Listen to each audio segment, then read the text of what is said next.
السلام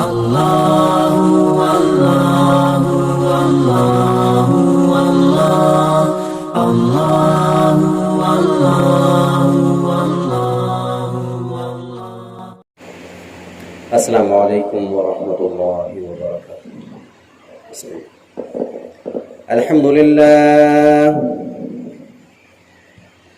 الحمد لله نحمده ونستعينه ونستغفره ونؤمن به ونتوكل عليه ونعوذ بالله من شرور أنفسنا ومن سيئات أعمالنا. من يهده الله فلا مضل له ومن يضلله فلا هادي له. ونشهد أن لا إله إلا الله وحده لا شريك له. ونشهد أن سيدنا ومولانا ومكينا ومدنينا وسراجنا ومنيرنا وحبيبنا وحبيب طبيب قلوبنا وصلى الله تعالى على خير خلقه محمد وعلى آله وأصحابه أجمعين. فأعوذ بالله من الشيطان الرجيم. بسم الله الرحمن الرحيم. إن الشيطان لكم عدو فاتخذوه عدوا.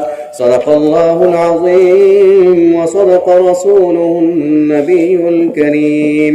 ونحن على ذلك لمن الشاكرين والشاهدين والحمد لله رب العالمين. سبحانك لا علم لنا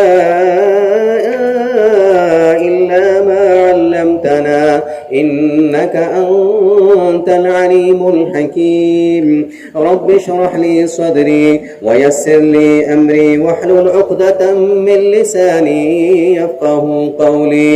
رب زدني علما وارزقني فهما. إن الله وملائكته يصلون على النبي يا أيها الذين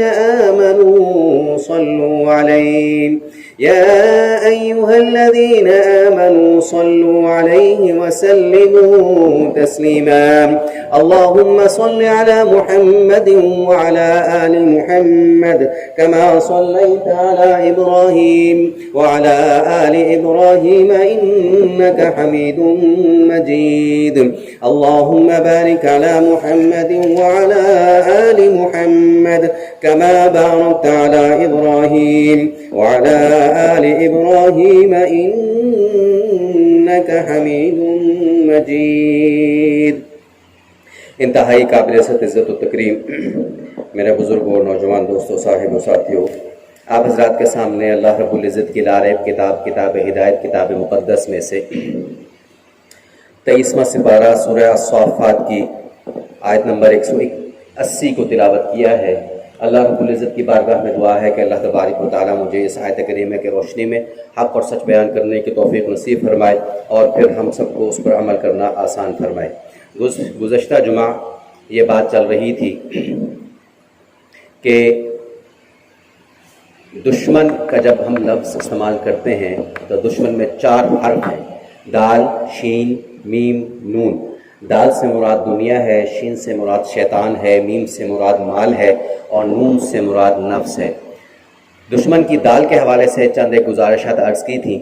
آج اس کا جو اگلا حرف ہے شین، شیطان اس سے بنتا ہے. کچھ باتیں اس ضمن میں عرض کرنی ہے. اللہ رب العزت ارشاد فرماتے ہیں: ان الشیطان لکم عدو، بے شک شیطان تمہارا دشمن ہے. ان الشیطان لکم عدو، بے شک شیطان تمہارا دشمن ہے. فاتخذوه عدوا، پس تم بھی اسے اپنا دشمن بنائے رکھو. فاتخذوه عدوا، پس تم بھی اسے اپنا دشمن بنائے رکھو. یہ بات عرض کی گئی تھی کہ جب انسان کو اپنے دشمن کا پتہ ہو تو اس کے حملوں سے بچ سکتا ہے. چھپے ہوئے جسمانی دشمن تو نقصان دہ ہوتے ہی ہیں، مگر روحانی دشمن اس سے بھی زیادہ خطرناک ہے۔ ایک جسمانی دشمن ہے، وہ کیا کرے گا؟ زیادہ سے زیادہ جان لے لے گا، اس سے زیادہ کچھ نہیں کر سکتا۔ ایک روحانی دشمن بھی ہے، وہ زیادہ خطرناک ہے۔ جان چلی گئی تو انسان موت کے منہ میں چلا جائے گا، اور اگر روح پہ حملہ ہو گیا تو پھر انسان کدھر جائے گا؟ جہنم کے راستے پہ چلا جائے گا۔ تو انسان کی جو پہلا دشمن وہ دنیا کی محبت ہو گئی، اور اس سے آگے بڑھ کر جو دوسرا دشمن ہے شیطان، جس کے بارے میں اللہ رب العزت خود ارشاد فرماتے ہیں۔ اچھا، ایک بڑی نقطے کی بات ہے، ہم تعوذ پڑھتے ہیں، تعوذ یعنی کہ اعوذ باللہ من الشیطان الرجیم۔ اب چونکہ شیطان ہمارا بھی دشمن ہے اور اللہ کا بھی دشمن ہے، تو اللہ تبارک و تعالیٰ نے غور کرنے کی بات یہ ہے کہ اللہ تبارک و تعالیٰ نے یہاں پر اعوذ باللہ من الشیطان الرجیم میں اپنا ذاتی نام استعمال کیا ہے۔ اللہ چاہتا تو اپنا صفاتی نام بھی استعمال کر سکتا تھا، لیکن اللہ یہ بتانا چاہتے ہیں کہ یہ ایسا خطرناک دشمن ہے کہ جب تک اے میرے بندو تم میرے نام کو شامل نہیں کرو گے تو اس کے حملوں سے بچ نہیں سکو گے۔ تو فرمایا کہ اعوذ باللہ من الشیطان الرجیم۔ اور مفسرین نے یہاں پہ ایک اور بات بھی لکھی ہے کہ جو شخص چاہے کہ وہ شیطان کے حربوں سے بچ سکے تو اس کو چاہیے کہ وہ صبح 10 مرتبہ اور شام کو 10 مرتبہ اعوذ باللہ من الشیطان الرجیم پڑھ لیا کرے۔ اس کی برکت سے اللہ رب العزت اس کو شیطان کے حملوں سے کیا کر لیں گے؟ محفوظ کر لیں گے۔ اچھا، اب شیطان کیسا دشمن ہے، کیا اس کا طریقہ کار ہے، کیسے یہ اٹیک کرتا ہے؟ اللہ تبارک و تعالیٰ نے قرآن کریم میں اس کی کچھ ڈیٹیل دی ہے۔ سورہ کہف کے اندر فرمایا کان من الجن، شیطان کے بارے میں بتایا کہ وہ کس میں سے تھا؟ جنوں میں سے تھا۔ اس نے بڑی عبادت کی، چپے چپے پہ اس نے سجدے کیے، حتیٰ کہ اس کو اتنا قرب ملا کہ کثرت عبادت کی وجہ سے اس کا نام طاؤس الملائکہ پڑ گیا۔ کیا نام پڑ گیا؟ طاؤس الملائکہ۔ جب اللہ رب العزت نے حضرت آدم علیہ السلام کو پیدا فرمایا اور یہ فرمایا کہ آپ دنیا میں میرے خلیفہ ہوں گے، اور فرشتوں کو حکم دیا اسجدوا لآدم، کہ آدم کو سجدہ کیا جائے، تو پھر کیا ہوا؟ سب فرشتوں نے سجدہ کیا، لیکن الا ابلیس، شیطان نے نہیں کیا۔ کیا کہا اس نے؟ ابا واستکبر وکان من الکافرین۔ اس شیطان نے انکار کیا، تکبر کیا، کافروں میں سے ہو گیا۔ یہاں پہ علماء نے ایک بڑا قیمتی نقطہ لکھا ہے، شیطان نے کس بات کا انکار کیا؟ ایک سجدے۔ اور طاؤس الملائکہ لقب جو تھا اس کا وہ ختم ہو گیا، اور کہاں گیا؟ راندہ درگاہ ہو کے جہنم میں چلا گیا۔ ایک سجدے کا انکار کیا، اور وہ سجدہ بھی کیسا سجدہ تھا؟ اللہ کا ایک حکم تھا۔ اب سوچنے کی بات یہ ہے، علماء نے لکھا کہ ایک شیطان نے ایک سجدے کا انکار کیا جو کہ اللہ کا اتنا قرب والا تھا، وہ کہاں سے کہاں پہنچ گیا۔ تو اے امت محمدیہ، تم روزانہ کتنے سجدوں کا انکار کرتے ہو؟ فجر کی نماز نہیں پڑھتے، فجر کے سجدوں کا انکار ہو گیا۔ ظہر کی نماز نہیں پڑھی، ظہر کے سجدوں کا انکار ہو گیا۔ عصر مغرب عشاء نہیں پڑھی تو عشاء کے سجدوں کا انکار ہو گیا۔ اب علماء نے ایک اور نقطہ بھی یہ لکھا ہے کہ جب اس کو نکالا گیا فخرج، اس نے پہلے ایک بات کہی نا، اس نے بات یہ کہی انا خیر، میں بہتر ہوں۔ کیوں بہتر ہوں؟ خلقتنی من نار، میں آگ سے پیدا کیا گیا ہوں، وخلقتہ من طین، اور یہ مٹی سے پیدا کیے گئے۔ پھر اس نے آگے اس کی لاجک پیش کی، آگ بہتر ہوتی ہے کیونکہ آگ کا شعلہ اوپر کو اٹھتا ہے، اوپر کو جاتی ہے، اور زمین مٹی طین پاؤں کے نیچے آتی ہے۔ تو ایسا کیسے ہو سکتا ہے کہ اوپر جانے والی چیز نیچے کو سجدہ کرے؟ بہرحال یہ اس نے جب بات کی تو فخرج، اللہ نے فرمایا فخرج، جا نکل جا، منہا فإنک رجیم، میری جنت سے نکل جا اور تو مردود ہو گیا۔ اور ساتھ ہی یہ بھی فرما دیا ان علیک لعنتی الی یوم الدین، قیامت تک تیرے اوپر لعنتیں برستے رہیں گی۔ جب اللہ تبارک و تعالیٰ نے شیطان کو اپنے دربار سے نکال دیا اور اس کے اس انجام سے بڑے بڑے فرشتے کانپنے لگے کہ یہ تو بدبخت ہے، مردود ہے، اپنے اس انجام کو دیکھنے کے باوجود وہ کہنے لگا کہ اے اللہ، آپ نے مجھے اپنے دربار سے تو نکال دیا ہے، تو تو اب میری ایک دعا قبول کر لیجئے۔ یہاں علماء نے ایک اور نقطہ لکھا ہے، چونکہ شیطان کو اللہ تبارک و تعالیٰ کی معرفت حاصل تھی، اسے یہ بات معلوم تھی کہ ایک اللہ رب العزت کی صفت رحمت ہے اور ایک صفت غضب ہے، اور اللہ تبارک و تعالیٰ کی صفت رحمت اس کے غضب کے اوپر ہے، اس کو یہ بات پتہ تھی۔ تو اس نے یہ بات اللہ سے فرمائی، ربی فانظرنی الی یوم یبعثون، میں اللہ تو سے یہ کہنا چاہتا ہوں کہ مجھے قیامت تک کے لیے ڈھیل دے دے، مہلت دے دے۔ تو اللہ رب العزت نے ارشاد فرمایا انک من المنظرین، جا تجھے قیامت تک ڈھیل دے دی۔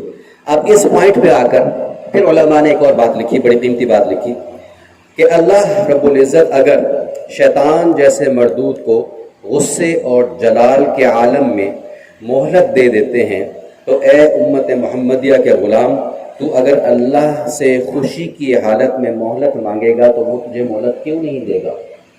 اللہ رب العزت تجھے مہلت کیوں نہیں دے گا؟ کیوں؟ اللہ تو اپنے بندے سے پیار کرتا ہے، محبت کرتا ہے، اور اللہ تبارک و تعالیٰ نے جہاں اور چیزیں رکھی ہیں وہاں پہ ایک بات یہ رکھی ہے کہ جب تم میرا قرب حاصل کرنا چاہو تو پہلے اس سے پناہ مانگ لیا کرو۔ کیا کیا کرو؟ پناہ مانگ لو۔ اس میں بھی ایک اور بات ہے کہ ہر ملک کے اندر ایک ڈیفنس سسٹم ہوتا ہے، ایک اس کی ڈیفنس لائن ہوتی ہے۔ وہ کیوں ہوتی ہے؟ کہ تاکہ دشمن اس پہ اٹیک نہ کر سکے۔ ایک ڈیفنس لائن 1 ہوتی ہے، ایک ڈیفنس لائن 2 ہوتی ہے۔ اگر خدا نخواستہ دشمن نے پہلی ڈیفنس لائن کو توڑ دیا اور دوسری کی طرف آ گیا تو اب یہ جو ملک والے ہیں یہ اور زیادہ کیئرفل ہو جائیں گے کہ اب ہمارے پاس بچاؤ کا کوئی ذریعہ نہیں ہے، تو لہٰذا ہم نے اس کو یہاں پہ بلاک کرنا ہے۔ کس کو؟ دشمن کو، سیکنڈ ڈیفنس لائن کو۔ جب سیکنڈ ڈیفنس لائن مضبوط ہوگی، اسٹرانگ ہوگی، تو پھر دشمن کو پیچھے کر سکیں گے۔ اسی طریقے سے اللہ تبارک و تعالیٰ نے شیطان، چونکہ شیطان دشمن ہے، اس سے بچنے کے لیے بھی ہمیں ڈیفنس سسٹم دیا ہے، ڈیفنس لائن دی ہے۔ First defence line, second defence line. پہلی ڈیفنس لائن کیا ہے؟ وہ ذکر اللہ ہے۔ وہ کیا ہے؟ ذکر اللہ۔ جب انسان ذکر کرتا ہے تو شیطان اس سے دور چلا جاتا ہے، دور چلا جاتا ہے، اور جب انسان غافل ہوتا ہے تو شیطان وہ ڈیفنس لائن توڑ کے اندر آ جاتا ہے، اور پھر وہ سیکنڈ ڈیفنس لائن کے اوپر پہنچ کر پھر اٹیک کرتا ہے۔ اور سیکنڈ ڈیفنس لائن کیا ہے؟ وہ نماز ہے۔ نماز میں سستی ہونا شروع ہو جاتی ہے۔ جب نماز میں سستی ہونا شروع ہو جائے، پہلے نمازیں مسجد میں پڑھی جاتی تھی، اب گھر میں پڑھی جا رہی ہیں۔ پوچھا جائے کہ بھائی کیا مسئلہ ہے؟ جی کاروباری مصروفیت ہے، فلانی پریشانی ہے، فلانی پریشانی ہے، یہاں بھی نماز ہو جاتی ہے۔ اس طرح لاجک پیش کرنے لگے۔ جب اس کا تعلق مسجد سے ٹوٹا اور نماز کی جماعت سے ٹوٹا تو اس کا مطلب سمجھ لے کہ وہ انسان شیطان کے جال میں پھنس چکا ہے۔ تو یہاں پہ وہ توبہ استغفار کرے اور واپس نماز کی طرف آئے۔ تو نماز، فرسٹ ڈیفنس لائن سسٹم ذکر، دوسری ڈیفنس لائن نماز۔ نماز کو مضبوطی سے پکڑے، شیطان دور ہوتا چلا جائے گا۔ پھر تیسری بڑی امپورٹنٹ بات کہ انسان اتباع سنت کے اوپر آئے، حضور علیہ السلام کی سنت کو اپنی زندگی میں داخل کرنے کی کوشش کرے۔ پھر جب شیطان دیکھتا ہے کہ فرسٹ ڈیفنس لائن ٹوٹ گئی، سیکنڈ ٹوٹ گئی، اور تیسری کے اوپر آتا ہے، سنت سے دور کرنے کی کوشش کرتا ہے۔ پھر آپ نے سنا ہوگا لوگوں کی زبان سے الفاظ نکلتے، سنت ہی تو ہے، کر لی تو ٹھیک ہے، نہ کری تو کون سا گناہ ہے۔ تو یہ جو الفاظ کہے جا رہے ہیں یہ سمجھ لے جب انسان یہ بولنا شروع کر دے کہ وہ شیطان کے شکنجے میں آ چکا ہے، تو پھر کیا کرنا چاہیے؟ اس انسان کو چاہیے کہ سنت پہ اور زیادہ عمل کرے، اور زیادہ اس کو پختہ کرنے کی کوشش کرے۔ یہ موضوع جاری ہے، کافی تفصیل طلب موضوع ہے، اس کی اگلی باتیں انشاءاللہ اگلے جمعے عرض کی جائیں گی۔ اللہ تعالیٰ سے دعا ہے کہ اللہ تبارک و تعالیٰ ہمیں اپنے اس دشمن کو سمجھنے کی توفیق عطا فرمائے اور اس سے بچنے کی توفیق عطا فرمائے۔